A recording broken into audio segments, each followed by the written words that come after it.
Hi guys, Samantha from My Tutorials here, and today I'm going to show you how to create a Natasha bead technique that is a little more controlled than the previous ones that I've shown, and we're going to use it in a pendant.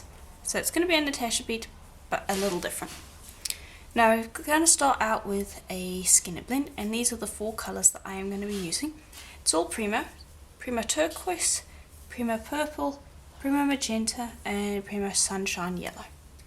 Your first step is going to be to cut them all into the same shape, and so I'm just going to be using a square. You can use a triangle as well, but it's just part of the skinner blend process.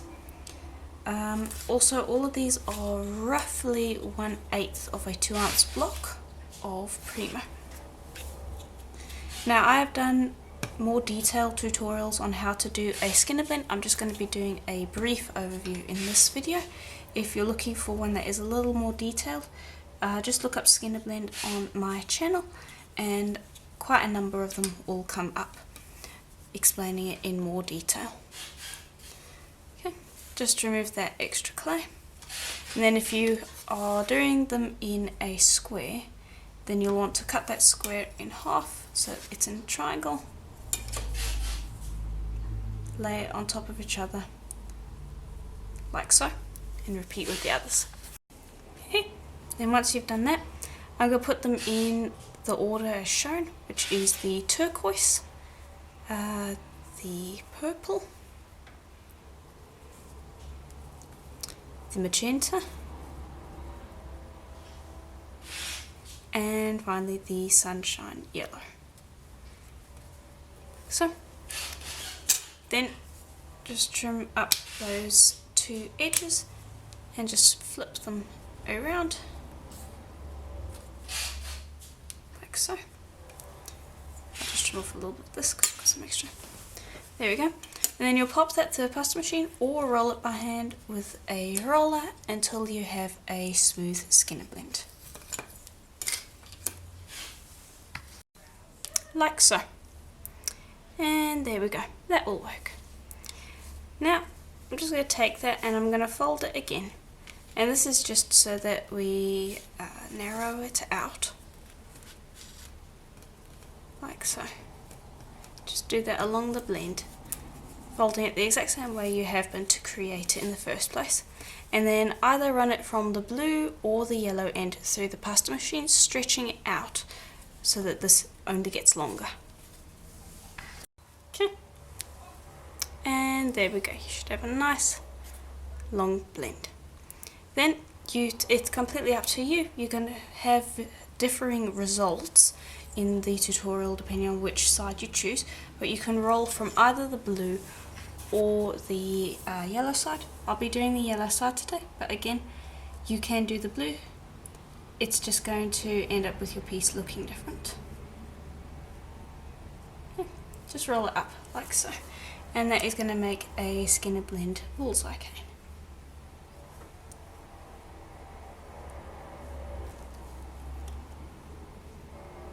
Okay, should be relatively quick and easy. Okay. And you can see how that looks. Then press that together. I like to just press down on the top a little bit and then press along the sides, and this is going to remove air bubbles and it's going to be squishing it all together, ready for use. Okay. And I'm going to roll it to probably about as thick as my index finger. You don't have to be too specific.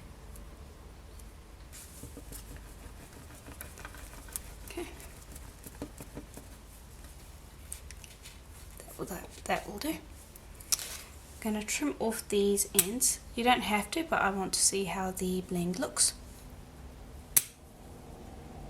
And it looks quite nice. Actually, I really am quite happy with those colours that I chose for today. Okay, I'm going to put that to the side, and then I'm going to bring over some black and white. And the black and white I'm going to also just form into a log. The log, however, is going to be should be twice as thick as the black and the white. I'll just show it. It should be half as large as my index finger. Okay, so that's how you form it into a log from a sheet that you have conditioned, and then just roll it out. And the measurements in the tutorial today you don't have to stick to them. I'm just giving a general idea. So you can see there, that's generally how big it's going to be. And I will do the same with the white. So I think it's actually a little smaller than half. There you can see. Okay, and there we go. And I'm just going to take this and I'm going to press this down a little bit, just so that we have something a little easy to work with, so it just kind of flattens it a bit. Do the same for the black and the white. And I might actually pinch the black end down so that it forms more of a teardrop shape, like so. And I will do the same for the white, pressing it down and also forming a little bit of a teardrop shape. And as you can see, I'm not being too worried about the specifics. Have fun with this, don't worry about the details yet anyway. Then I'm going to take that and I'm going to put it so that the thin end touches the thick end for each, so it's just opposite. I'll just place that down on top of each other. Doesn't have to be too specific again. Place that down and pinch those edges together. Okay, just clean up that clay. I'm also working on a ceramic tile. You can work on glass, that works as well. And I'm going to put this white side down onto our skinner blend.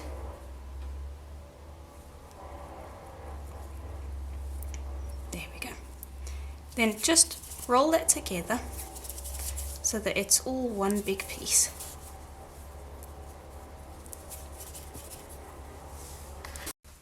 Okay, and we have enough clay here that I am going to actually cut it in half and create two pieces. Okay, and this one, all I'm going to do is I'm just going to roll and I'm going to twist.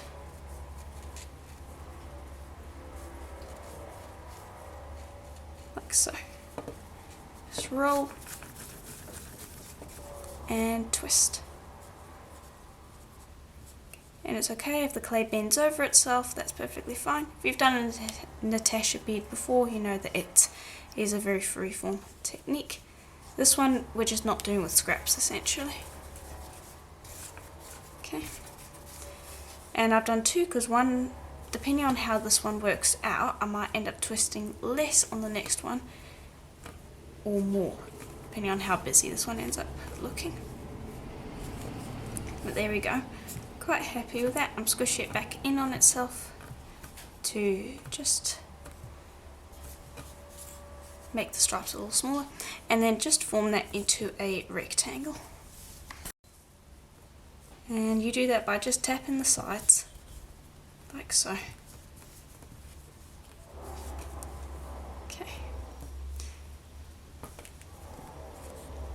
And the clay is quite soft, so you might have a little bit of difficulty forming it into a really nice neat rectangle, and so if that's the case, I would recommend just putting it to the side and letting it rest for like maybe 10 minutes just to give it a bit of a cool down. And I'm going to just trim this end here so I can get an idea of how busy this is. You can see there what it looks like, and also because I want to clean up the edge just a bit. And so the next one I'm going to twist a little more. We're going to do the exact same thing, it's just going to be twisted and rolled out more. Okay, and actually I've changed my mind. I've twisted it to about the same that I did with the last one, but what I'm going to do is I'm going to fold it on itself, like so. There we go. Then I'm going to press that together and form that into a rectangle as well. and then I'm both going to give them a little bit of time to rest up so that they're easier to slice. And I might try to form them into sharper rectangular shapes, but in general I'm going to give them about 20 minutes just so that they're not super duper soft. Okay, I've given them a couple of minutes, and also before I let them rest, I went and got the cutter that I want to be using, and I made sure that they're as long as that cutter, rectangle wise. Let me move you guys back a bit, there we go. Alright, so let's cut into this one first. And yeah, I'm going to stick that down onto the tile. And I've got a very sharp blade here. And the first slice is going to most likely be a dud, but we'll see. Also, I'm going to be able to get multiple slices out of this. I'm not just going to be cutting it in half. So I'm actually going to try to get relatively thin slices. There, you can see how that looks. Clean the blade so that it's sharp still. And then try to cut one that is about the same thickness. And there you can see how that looks. And I'm probably going to stick with this side. This one, just because of the unevenness, more often than not the first slice is going to be a dud. Okay, and then I'll cut this one, same thickness again. Okay, and that one is going to go with this one. So what happened was, this is the order in which the slices have gone. So it's that one, then that one, and then the outside piece. I've taken away the outside piece, taken this one, done the inward slice, taken this one, and I'm going to be using the outward slice. And then I'll be popping them together carefully so that you mirror that image.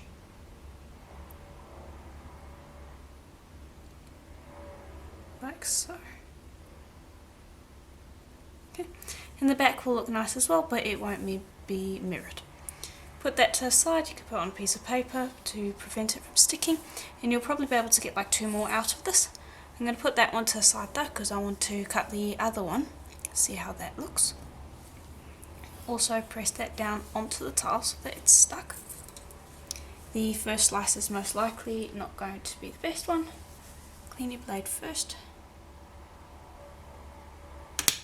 Slice it, and you can see you're going to end up with a very different image. Clean your blade again.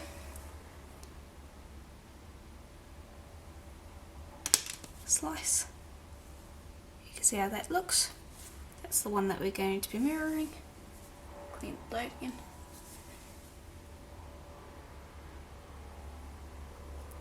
Slice.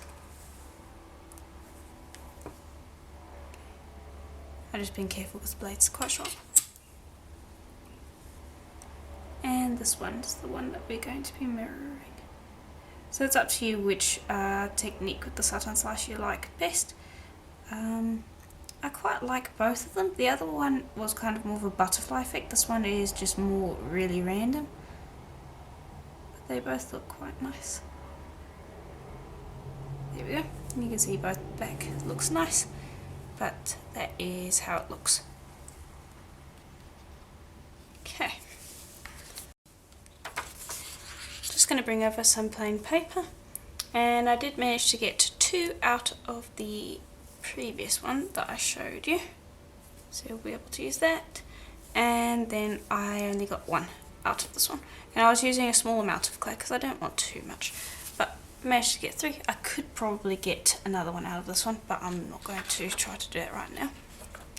The next step is going to be to put them onto a piece of paper, and I'm just going to give them a very gentle burnish, and I'm going to be moving with the pattern.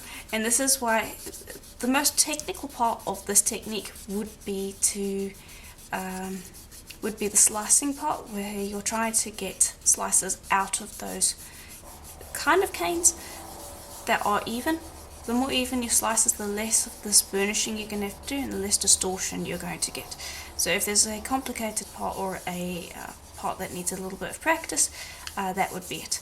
So if you want to practice slicing again, even slices, I'd recommend grabbing leftover clay or even just a solid colour of clay, and definitely conditioning it, because then it will be a little bit soft like this clay would be. And then just practice getting even slices with it. It helps a bunch to do that. But anyway, I'm just going to be burnishing these to get them to stick together and also to even out a bit. There we go. Lift that up, and there shouldn't be too much distortion. And it should be completely flat. And yes, it is. And now these are ready to work with, and there are a variety of different ways. I'm going to be cutting out each and putting them into a almost a border of sort and creating some pendants. This one I think will be the pendant, and these two I think are similar enough that we could create a pair of earrings. They wouldn't look exactly the same. You're never going to get one that looks exactly the same, but I think they're close enough that they could be earrings, and this will be a pendant. Okay, I've got a piece of black here that was rolled out on my thickest setting, but you want to make it so that it is as thick as your pieces have been burnished out, and the best way to check that is to just pop it alongside them, just butt it up against it and run your finger over, and you'll feel that it is either a little bit higher or a little bit lower, or just right. You want to be aiming for something that's either a little bit higher or just right, never lower. But this is just about right. Not perfect, but it's close enough. Pop this down onto another piece of paper. Just going to give it a very quick burnish, like so. And you could texture this at this point if you wanted to as well. I'm going to leave it the way it is, because I'm probably going to resin these.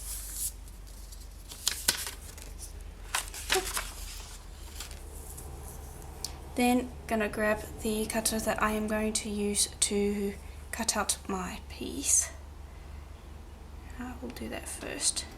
And I like working with a lot of black clay. This is way more than we actually need for one piece, but I don't mind working with a lot of it. Just lift that up. And at this point, if you ever at any point make a mistake, it's easily fixable because you're only working with one solid colour of clay. And I'm just trying to get that spot in there really clean. I'll even bring over a just kind of a needle tool and just smooth along the edges, because the piece, it's going to be double-sided, and so I want both sides to be as clean as possible, and cleaning this now will mean that we have a lot less sanding to do later. There we go. Then bring this over and grab your piece of choice. This one is the one that I'm going to use because I'm going to make the pendant.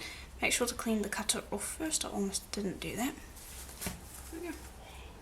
And try to cut it in the middle so that it's symmetrical. Okay, that's about as close as I'm going to get. Cut that out. Give it a good press because we're working on a piece of paper. It's probably going to stick in the cutter. And it almost didn't.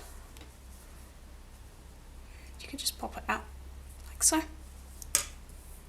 Okay, before we insert it into the black here, I would highly advise just tapping along the edges to get rid of any fluff that might be there from the cutter.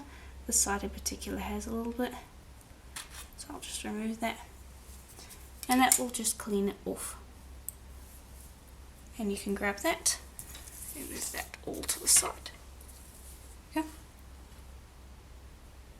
And insert it into your already made hole.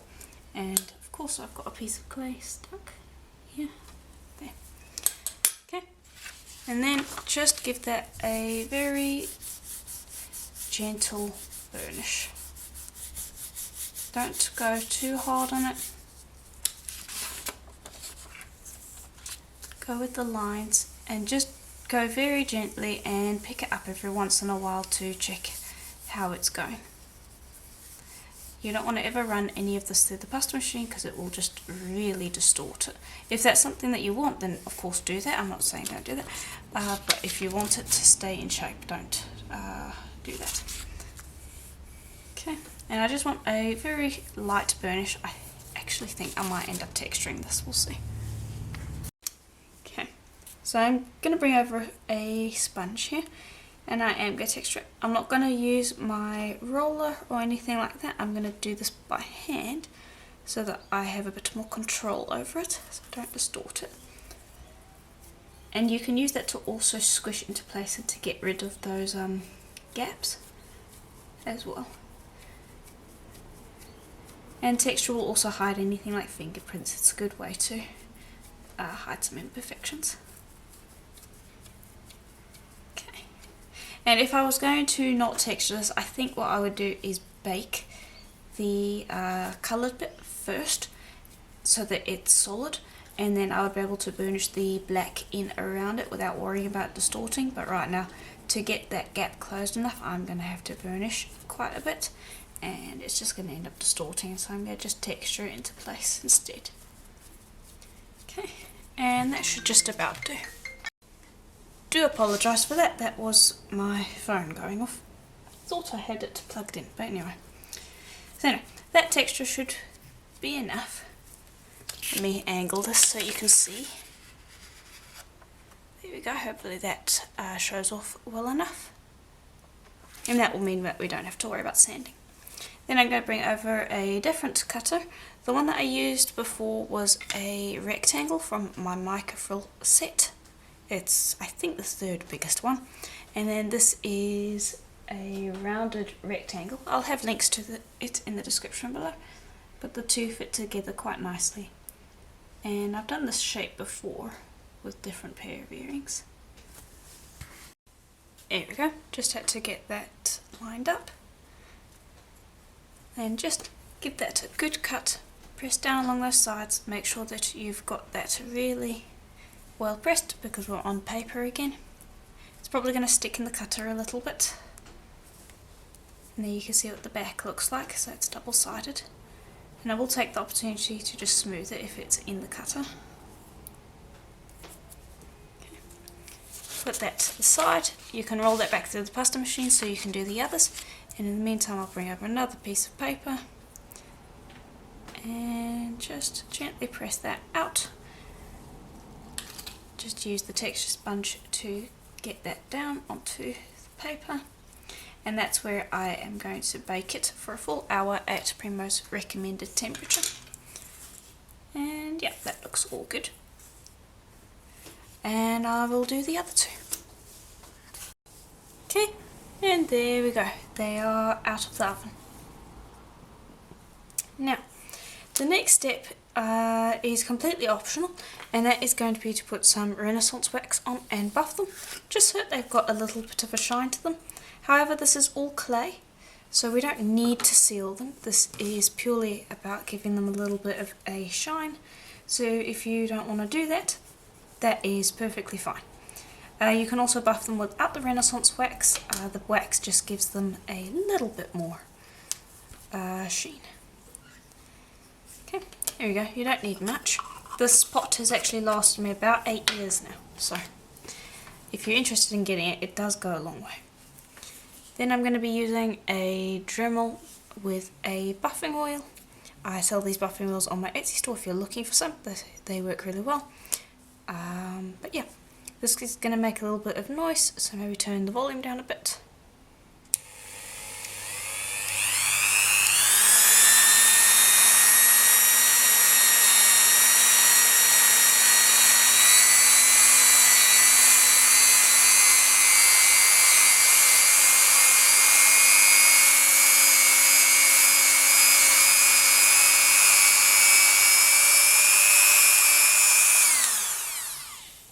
There we go. And I would buff the back, but I will do that a little later. But there you can see how it just brings up a little bit of a shine in comparison. And it's up to you whether you like that or not. I'm going to buff the other two and the back of this piece, and then we can assemble. Okay, and there we go. They've got a nice light sheen to them. So now we are going to assemble. So I'm going to decide what I want to be the top. I want this one to be the top, and I'm going to make them all three into pendants. I've decided against making them into earrings, just because I think they'll look nicer as pendants, just because they're not matching exactly, and the back definitely doesn't match, so I think they'll look better as pendants. That's completely up to you though, whether you want them to be pendants or not. Okay, now I've just drilled until I've got a little spot at the back, and you can drill before baking, but you can pierce a hole before baking, but I find that you just get a much cleaner result if you do it after baking, and it really is quite quick. You can see there, didn't have to do all that much. And then whether you did it before or after baking, just grab a bail, pop that through and squish it on. And then I've just got a simple rubber cord. You can use any cord that you want. I'm just using a simple one. And yeah, these ones I will drill later, but for now I'm just going to keep them like this because I might want to make them stick on bales later on. And I just like to leave my options open with that. But yeah, that is basically it for the tutorial. It's quite a bit of fun. I showed you how to create a purposeful Natasha bead, but if you have leftovers and want to create Natasha beads with that as well, I highly recommend it. It's a great way to use up leftovers, and you can see it turns out quite well. Just use leftovers that aren't too busy. You want things with skinner blends, those turn out the best generally. Cane scraps are also really good, so that's what I would recommend, but you can really make Natasha beads out of anything. But anyway, if you liked the video, please do consider leaving a like and a comment, and I will see you in the next one. Bye for now.